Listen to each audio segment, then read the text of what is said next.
Hi అండి. అస్సలాము అలైకుం. Welcome back to our channel. ఎలా ఉన్నారండి? బాగున్నారా? మేము కూడా చాలా బాగున్నామండి. ఈరోజు వీడియో వచ్చేసి నైట్ డిన్నర్కి ప్రిపేర్ చేస్తున్నానండి. పాలక్ పన్నీరు చపాతీ చేస్తున్నానండి. ఇక్కడైతే ప్రిపరేషన్ అయితే స్టార్ట్ చేశానండి. జలుబు చేసి గొంతు అయితే ఏం బాగాలేదండి. గొంతు అయితే బాగా నొప్పి పెడుతుంది.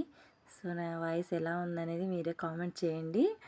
కొద్దిగా అడ్జస్ట్ అవుతారని అనుకుంటున్నానండి వాయిస్ పరంగా. ఓకే అండి. ఇక్కడైతే ఒక బౌల్లోకి గోధుమ పిండి తీసుకున్నానండి. గోధుమ పిండికి రుచికి సరిపడా సాల్టు, కొన్ని వాటర్ వేసుకొని పిండి అయితే బాగా కలుపుకోవాలండి గట్టిగా. ఇదిగోండి ఇక్కడ ఒక స్పూన్ ఆయిల్ వేసుకోవాలి. పిండి కలుపుకున్న తర్వాత ఆయిల్ వేసుకొని బాగా కలుపుకొని ఒక 10-15 నిమిషాల పాటు పక్కన పెట్టేద్దామండి. మూత పెట్టేసి పిండి అనేది బాగా నానిపోద్ది. ఓకే అండి. ఇప్పుడైతే కర్రీ అయితే ప్రిపేర్ చేసుకుందాం. ఇదిగోండి ఇక్కడైతే నైటే పాలకూర అంతా రెడీ చేసి పెట్టేసుకున్నానండి. ఇప్పుడు వాటర్లో కడిగి ఒక బౌల్లో అయితే వేసుకున్నాను. ఇప్పుడు స్టవ్ అయితే ఆన్ చేసుకొని ఒక బౌల్ పెట్టుకొని అందులో వాటర్ వేసుకోవాలండి. వాటర్ బాగా మసిలేటప్పుడు ఈ పాలకూరని వేసుకోవాలండి. ఒక 15 నిమిషాల పాటు ఆ వేడి నీళ్ళల్లో పాలకూరని అట్లా కలుపుకోవాలండి. ఓకే అండి. ఇప్పుడు స్టవ్ అయితే బంద్ చేసుకొని ఈ పాలకూరని తీసి చల్లటి నీళ్ళల్లో వేసుకోవాలండి. ఓకే అండి. ఇప్పుడు మిక్సీ జార్లోకి అయితే వేసుకోవాలి. మెత్తగా పేస్ట్ లాగా పట్టుకోవాలండి పాలకూరను. ఓకే అండి. ఇప్పుడు ఇందులో కావాల్సిన ఇంగ్రీడియంట్స్ పచ్చిమిర్చి, దాల్చిన చెక్క, లవంగం, యాలక వేసి నేను అల్లం లేదండి అందుకని కొద్దిగా అల్లం పేస్ట్ వేస్తున్నాను. ఓకే అండి. మొత్తం కొన్ని వాటర్ వేసుకొని మెత్తగా గ్రైండ్ చేసుకోవాలండి పేస్టు. ఓకే అండి. ఇక్కడైతే పేస్ట్ అయితే రెడీ అయిపోయింది. ఇక్కడైతే ఆనియన్స్ అయితే కట్ చేసుకుంటున్నానండి. సన్నగా కట్ చేసుకోవాలండి ఆనియన్స్. ఇప్పుడైతే పన్నీర్ ముక్కలు కూడా కట్ చేసి పెట్టేసుకోవాలి. ఆనియన్స్ కట్ చేసి అయిపోయిందండి. పన్నీర్ కూడా కట్ చేసి పెట్టేసుకోవాలి. ఇప్పుడు స్టవ్ అయితే ఆన్ చేసుకొని కడాయి పెట్టేసుకుందాం. ఓకే అండి. 2 స్పూన్ల ఆయిల్ వేసుకోవాలి. ఆయిల్ వేడైన తర్వాత మనం ముందుగా కట్ చేసుకున్న ఆనియన్స్ వేసుకోవాలండి. టేస్ట్ చాలా బాగుందండి. పన్నీర్ కర్రీ చపాతీ కాంబినేషన్ అయితే సూపర్ అండి.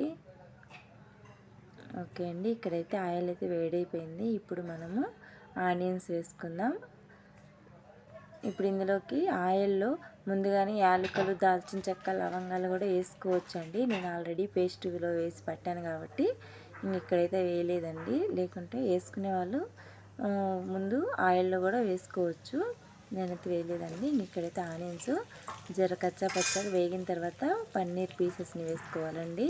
ఇప్పుడు ఇందులోకి రుచికి సరిపడా సాల్టు, ఒక పావు టీ స్పూన్ పసుపు, ఒక స్పూన్ కారం వేసుకొని ఒక 5 నిమిషాల పాటు బాగా కలుపుకోవాలండి.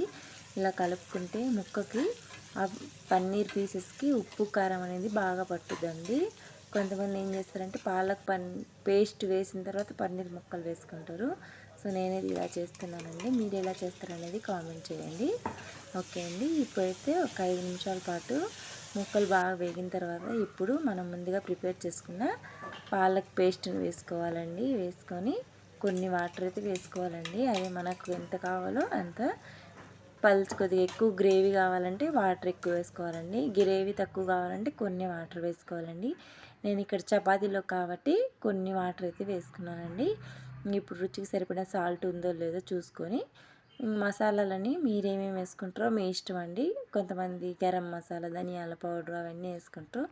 నేను ఇక్కడైతే లైట్గా కొద్దిగా గరం మసాలా వేసానండి అంతే. ఓకే అండి. ఇక్కడైతే చూడండి కర్రీ అయితే రెడీ అయిపోయిందండి. ఆయిల్ చూడండి ఎట్లా పైకి వచ్చిందో అలా వచ్చేస్తే కర్రీ అనేది పర్ఫెక్ట్గా రెడీ అయిపోయినట్టేనండి. ఇప్పుడు స్టవ్ అయితే బంద్ చేసి పక్కన స్టవ్ మీద పెట్టేశానండి.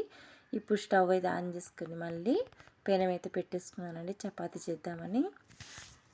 పన్నీర్ కర్రీ చపాతీలో కానివ్వండి, రైస్లో కానివ్వండి, దోశల్లో కానివ్వండి టేస్ట్ చాలా బాగుంటుందండి. మనం అప్పటికప్పుడు కానీ వేడిగా చేసుకొని తింటే ఆ టేస్టే వేరండి. నాకైతే అసలు ఏం తినబుద్ధి కాలేదండి. నోరైతే ఏం బాగాలేదు జలుబు చేసి. ఈ ఎండాకాలం ఏం జలుబు ఏమోనండి బాబు, నాకైతే చంపుతుంది. తలనొప్పి, గొంతంతా ఒకటే నొప్పి అండి. అసలు ఏం తినబుద్ధి కాలేదు. అందుకని జర స్పైసీగా ఏదైనా తినాలనిపించింది. అందుకే పాలక్ పన్నీర్ కర్రీ చేసుకుంటున్నాను చపాతీ. ఇంకా రైస్ అంటే తినబుద్ధి కాదండి జలుబు చేస్తే. అందుకని చపాతీ చేసుకుంటున్నాను. ఇక్కడైతే చపాతీ చూడండి మడత పెట్టి చపాతీలు చేశానండి.